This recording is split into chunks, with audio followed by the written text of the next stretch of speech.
además un especialista en estos temas, tiene que ver justamente con lo que pasó en el Congreso y lo que puede llegar a pasar, que ya adelantó el Gobierno Nacional. Si bien estamos con un tiempo limitado, la tengo en línea a Inés Halm. Inés, buen día. Ricardo Abaca del equipo Amanece, que no es poco, de LT20 Radio Junín.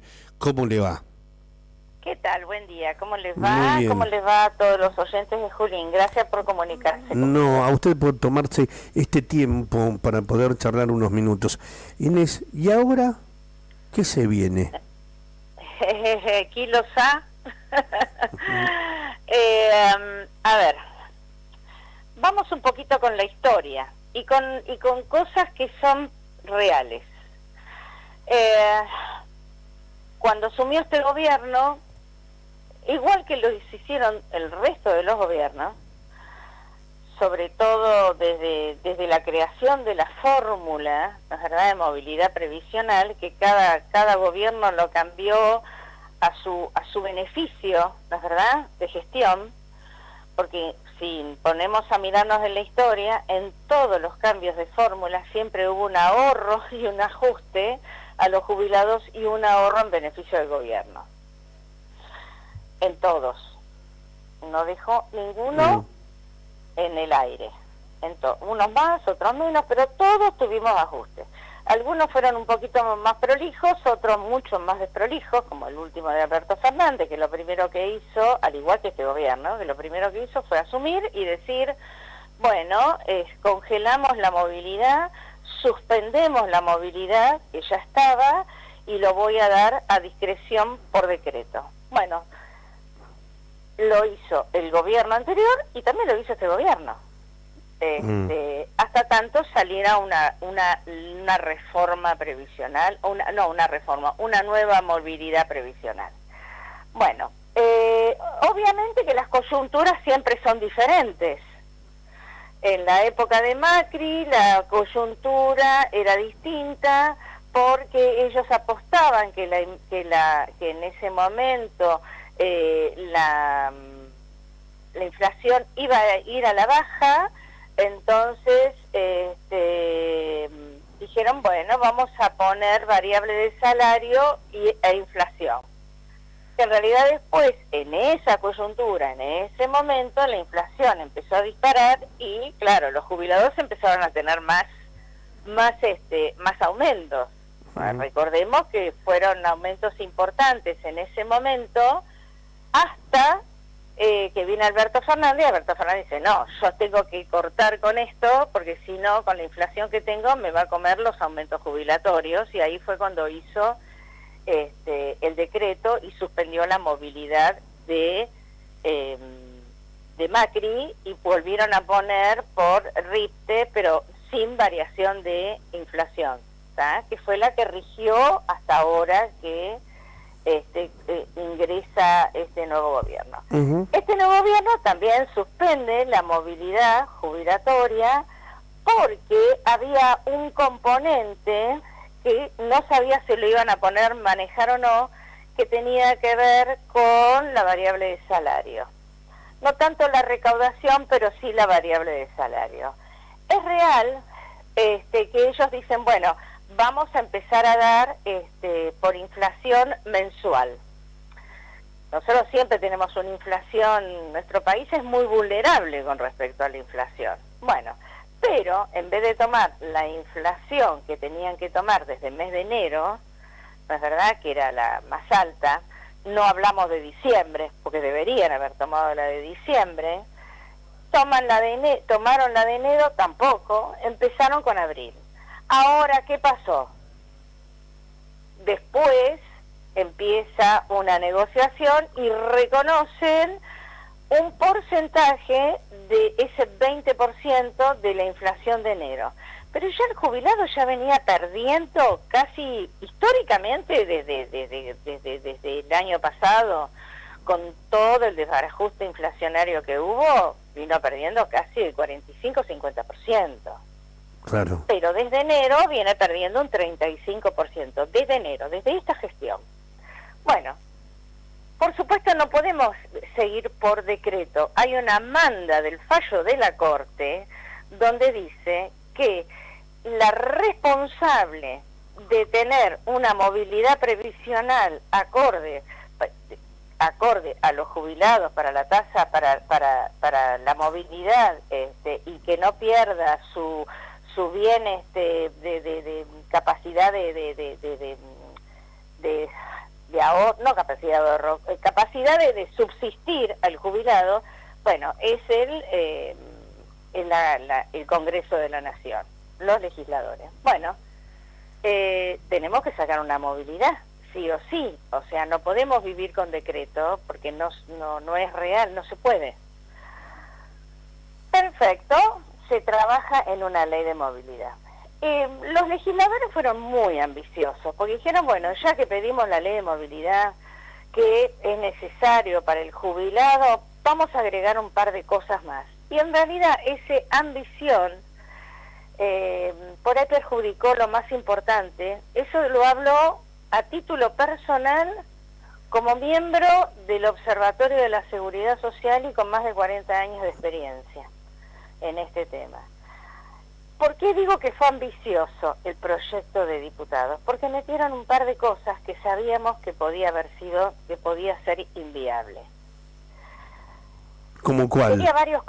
Tenía varios componentes. Y yo lo aclaré eso, se los comenté en su momento a algunos legisladores. Dije, esto no se puede llegar a salir como hecho político, pero si este hombre está con el déficit cero y que no quiere gastar más, lo cual es correcto y qué sé yo, bueno, acá le vamos a hacer gastar un montón y no sé si va a ser viable, dicho y hecho. ¿Por qué? Porque pusieron varios componentes. Elevar la canasta básica, yo no estoy en desacuerdo, para nada, pero era inviable justamente porque no está en relación con el Consejo del Salario Mínimo Vital y Móvil. Era muy difícil que elevaran entre un 1,9% la base de la jubilación. Era muy difícil, muy difícil. El otro tema, la incorporación de las deudas de las cajas no transferidas a la provincia. Ese es un tema que, eso se lo dije a legisladores, tanto en diputados como en Senado, ese es un tema aparte, porque es un tema histórico, donde viene desde el año 92, ¿verdad?, cuando en su momento Cavallo le pidió incorporar todas las cajas provinciales al ANSES, y algunas cajas provinciales dijeron, no, nosotros tenemos superávit, entonces nosotros no vamos a pasar, nos vamos a quedar con las cajas. Por supuesto que después vino el tema de las FJP, la coparticipación, empezaron los juicios de algunas cajas y qué sé yo, hay deudas a las cajas provinciales. Después lo quisieron incorporar dentro de la ley, esa famosa ómnibus de reparación histórica que lo puso mal. Sí. En ese momento que a las cajas provinciales, mientras sean deficitarias, hay que pagarles, pero también tenemos que tener en cuenta que esa plata que se paga a las cajas provinciales es bajarle la tasa sustitutiva al jubilado de ANSES.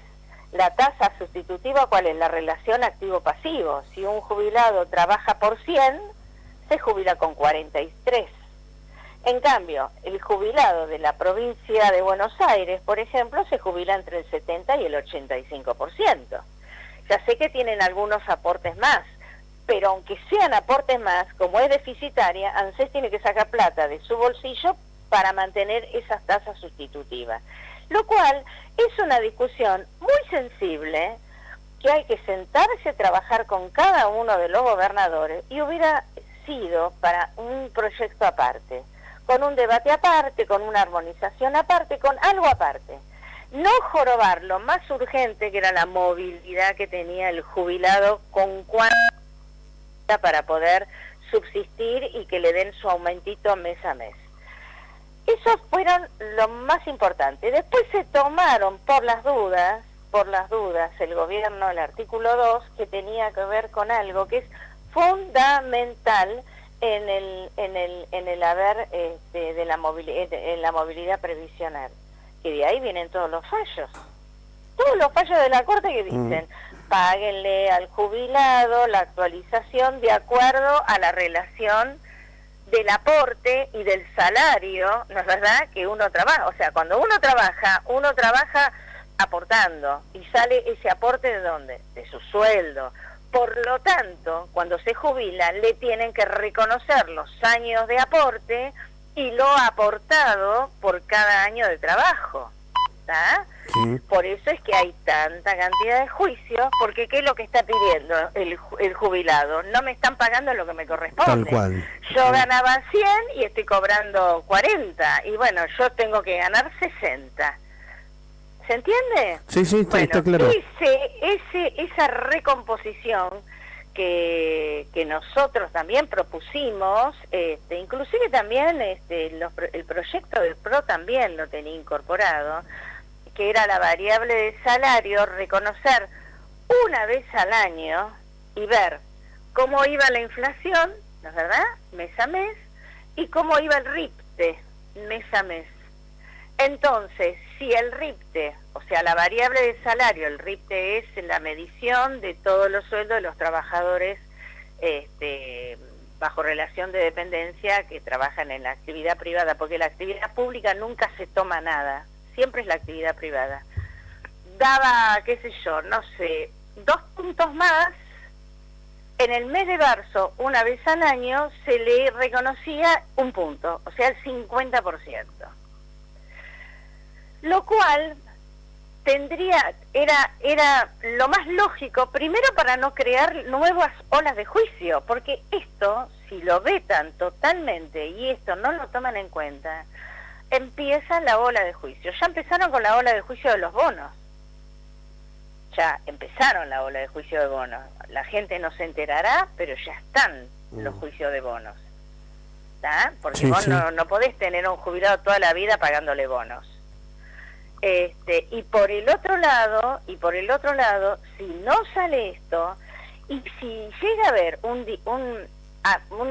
disparo de los salarios con respecto al IPC, porque nosotros estamos ahora teniendo una inflación, lo cual no está mal. Ahora me van a aplicar el 4,6% el mes que viene, que fue la inflación, y ese va a ser el aumento.